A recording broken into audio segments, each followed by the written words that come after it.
Kasagupa sa Marawi City ang mga sundalo at mga hinihinalang membro ng Maute Group.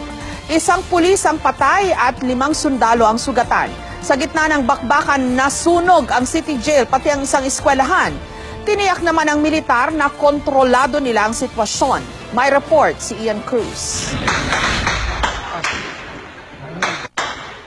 Sunod-sunod na mga pagsabog at putok ng barilang gumimbal sa mga residente ng barangay Basak Malutlut sa Marawi City.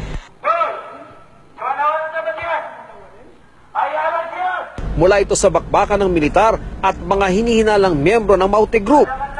Ayon sa militar at mga residente, nagsimula ang sagupan bandang alas 2 ngayong hapon. Ang ilan daw sa nakaengkwentro ng militar, mga banyaga, pati na ang grupo ni Abu Sayyaf leader Isnilon Hapilon. Nangyari ang bakbakan sa Bangon District, malapit sa City Hall, palengke at isang pampublikong ospital. 5 raw mula sa mga tropa ng gobyerno ang nasugatan. Nagkalat naman sa lugar ang mga watawat ng ISIS. Ang mga residente hindi na raw makalabas ng bahay sa takot. Ito, nasa bahay kami, nakakulong kami. Natatakot kami pumasok at lumabas kasi may mga ISIS na nakastabay dyan sa mga labas namin.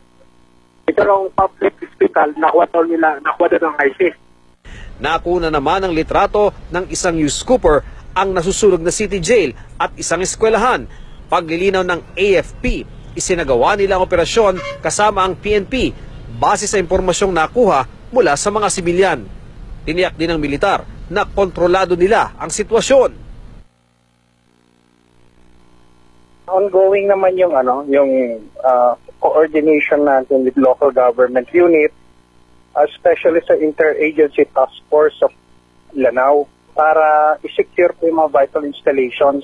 Yung sundalo po natin, yung military, ay are on the top of the situation. Panawagan ng militar sa mga residente, huwag munang lumabas ng bahay. The orders is to pursue. They keep pressing and be with regard to keep in mind the safety of civilians also.